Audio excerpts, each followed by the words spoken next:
What if there is a dark side to manifestation that is not only low vibration, but also toxic?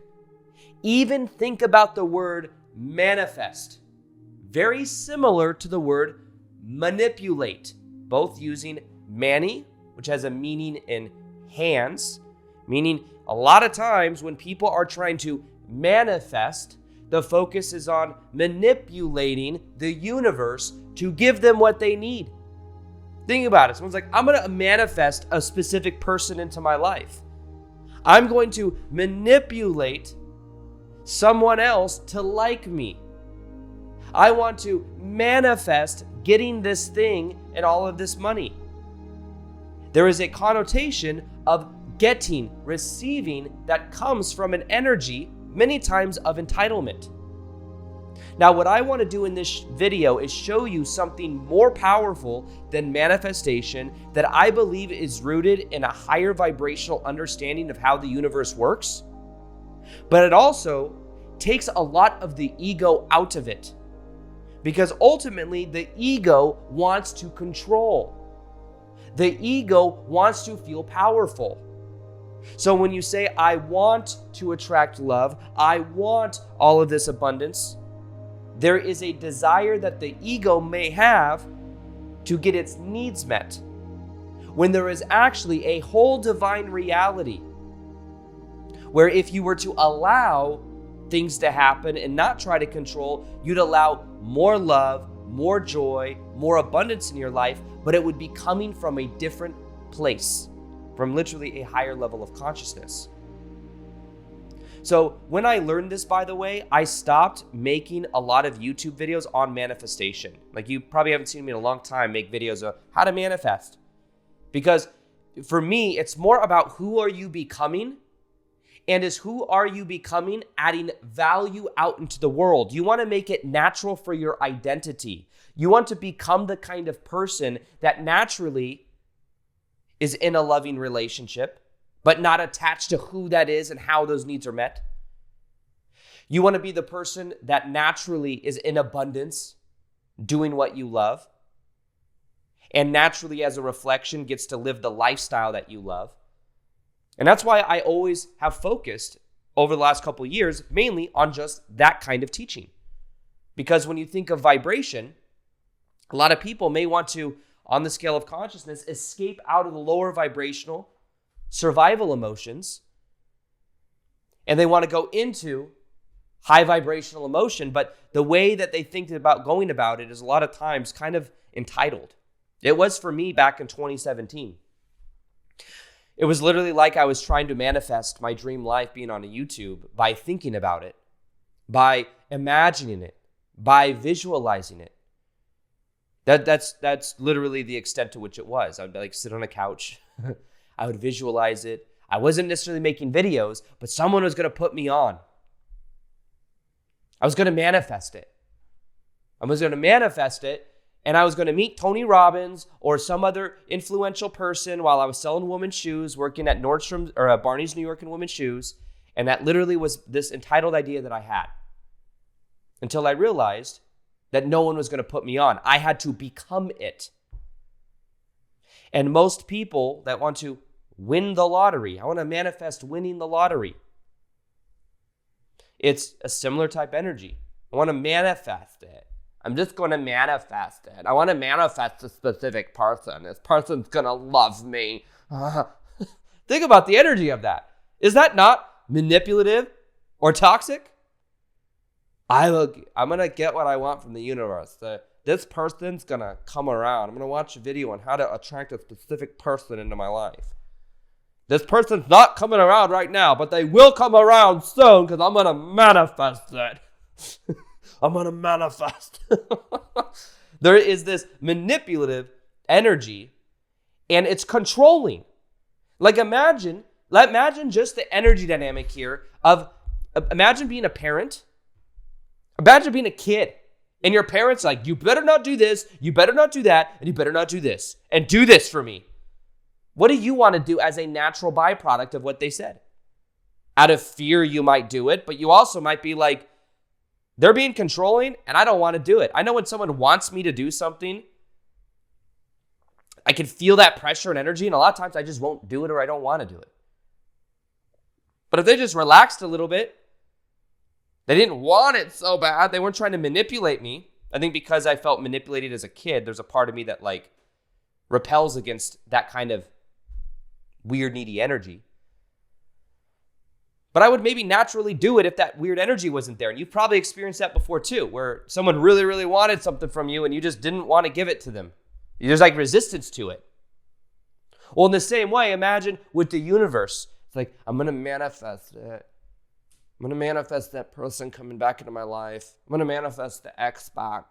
What's the YouTube video I can watch that's going to help me do this? I'm going to manifest this. I'm going to manifest. I'm going to manifest. Which is like, I'm going to manipulate. I'm going to manipulate. I'm going to manipulate. What if there's a divine connection to reality where you could just allow things and it was like you're in alignment with your purpose, you're in alignment with adding value onto the world, and then it just comes as a natural byproduct of that. Because ultimately, when things have gotten the best for me and when I have had the biggest results, it's come from the energy and the vibration of being. Now let's look at the difference here. Okay? Be, do, and have. These are three different levels of consciousness, you could say. You could say that when people are in the lower vibrational emotions of survival, they're focused on having. Like, I don't have it and I want it. I want it. I want it. I want it. Like Ariana Grande's song, where like, I want it. I got it. I want it. I got it. I want it. I got it. Okay? It's like, I want it. I want it. I'm sitting on the couch, like envisioning like me being on YouTube. I want it. I don't have it. And then eventually I moved into doing. And now a lot of times doing is a means to an end. How long do I have to do that before I'm a full-time YouTuber? How many videos do I have to make before I'm full-time on YouTube? That's like the energy. How much do I have to do that? But when you actually are it, when you're being it, it's an end of itself. So here's the funny thing too. When you're being it, you enjoy the process. It's less manipulative and it's an end of itself. And here's the way that reality works. You get a reflection. Affleck. You get a reflection of who you are being. When I started to be a full-time YouTuber, my reality very quickly shifted. It's an end of itself. And the reason it's not manipulative is because I'm not doing it to get a certain end. Manipulative is when, like, if you're manipulating someone else, even subconsciously, you might be getting them to do something you want them to do. You might be trying to encourage them to do something to get their validation or approval, for example. Sometimes this is where people a lot of times also aren't aware of the deeper shadow aspect. This is the dark side to the law of attraction that most people aren't aware of. Okay, let's get into this part now. The shadow side of the law of attraction is that many people want what they want, but they don't know why they want it. I just want this. I want this person to come back into my life. Well, what you really want at the deepest fundamental level is this person to you may represent mom, and you really want mom to come back. This person you're trying to prove it to, maybe you trying to get dad's approval and validation. But the interesting dark side of this is that what feels familiar is what you attract. If it's familiar to have a toxic, narcissistic person in your life, you've probably normalized that. And guess what? Reality will reflect that. And you may say, I don't want this in my life. I want to attract healthy people, or I want to attract different relationships, but this is familiar. So the dark side of the law of attraction is that it is completely surface level a lot of times. I want this on the surface. I want this on the surface. I want this on the surface. Why do you even want that? If you started doing the inner work and you soothed, saw, heard, and nurture the inner child part of you that wants that person to come back, you might realize that person's not even good for you. That person can't even love you because they don't even love themselves. You then maybe raise your sense of standard within yourself, and you start treating yourself better, and then you would attract more relationships reflective of that energy. Do you see the difference here? So yes, many times it is toxic when it's become normalized to manipulate reality with your hands at the throat of the universe saying, give me what I want. I want this. And sometimes even it's a very entitlement energy. People that just feel entitled. And when you work for something and you love it, but sometimes just maybe parts of it you don't absolutely love. Like when I was first getting YouTube, I had to edit all my YouTube videos. I wasn't like, I'm so passionate about editing videos. I just love my life, every little aspect of it. But I did it because I had to become the version of me that was a full-time YouTuber, and that meant learning editing. Did editing for a year, then I hired someone to do it.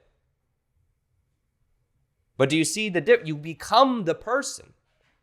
You be it, and you do the inner work. The inner work means looking below the surface, not just at the surface level of what you want, of what you're trying to manipulate, but also understand the ego wants to get its needs met. There is a higher divine part of you that could allow, and if you were to allow, things beyond what you can even imagine would come into your life. So there's a trusting of the universe that happens as you become aware of this. There's a trusting of understanding there's a divine aspect to reality where you don't have to control. There's this Alan Watts quote that I like. It has to do with the backwards law. I'm going to make another video on this soon. But the more you will feel more in control, the more you let go. And the more you hold on and the more you try to control, the more out of control you will feel. It's backwards. It's called the backwards law. Is that interesting? Think about that. The more you try to control things, the more attached you are, the more out of control you feel. The more you let go, the more in control you feel. Because it's your allowing. You're not infusing resistance. You'll find that when you're not attached, it's like things just happen for you and you can find safety in that. The thing is if you found safety for so long in childhood with having to control things, it might be like it's a certainty mechanism I have to where I think of what I want and I have to experience it. Here's an important understanding for visualization that I think can completely change your life. When you visualize what you want to experience, it's not that. What you are visualizing has to come to fruition the exact way you visualize it. What you are visualizing is a symbol of a state of being you feel on the inside. And as you feel it on the inside, you will then experience more synchronicity and opportunity reflective of that feeling. What if the universe has even more that's at possible stakes for you to experience, but you limit yourself because you're like, no, it has to happen in this exact way, and this is how it has to look, and this is what it is. It's not the exact visualization. It must not be it. It's a symbol to feel a certain way. And when you are being it and you're following the energy of passion, you're in that frequency. So instead of focusing on doing to then get, or even having, which is I want, focus on being it. Don't focus on getting the love, taking it, and manipulating reality. Focus instead on the inner work you can do to become aware of what your inner child, how that inner child wants to be seen, heard, soothed, and nurtured. Then you're doing the inner work. Now here's another thing that's important to understand is what's called balanced forces and importance. Anything you make really, really important, you put on a pedestal. And there's these balancing forces in our reality that come to block what you want if you really want it, and to balance it out. This comes from a book called Reality Transurfing. Very powerful idea, but more importance, put on a pedestal. Maybe further away from you. This is why you want to make it natural for your identity. Natural for your sense of identity. You want to allow yourself to shift how you view yourself on the inside. What is your inner self-image? Because we are doing everything we can to remain consistent to how we define ourselves. And if you define yourself as somebody that works a 9-to-5 job that you hate, you'll do everything subconsciously to keep working that 9-to-5 job you hate because that is familiar. So when I started becoming a YouTuber, I'm like, well, this isn't who I am. This isn't who I am. I don't speak on camera. It's just that I haven't done that enough. I haven't done that enough. I must be it. And then as I was being it, it started to feel more and more natural. You become it by putting in repetition. But I was becoming it to be it, not just to escape my 9-to-5 job I didn't like. This is when you start also getting more into the present moment, because realize when you're in love, joy, peace, those emotions just are. They're not a means to an end. You're just present to the moment. You're not even thinking thoughts. At the higher vibrational emotions, you're not thinking thoughts. And there's a higher level of manifestation here that is available to you when you stop thinking and you start being. Now, I do have a very powerful video that will show you step by step how to think less to raise your vibration and how that changes everything. I'm going to go ahead and link this video right here. Watch it. It's one of my most powerful concepts I've ever taught. In this video, I want to show you the most important and powerful insight I have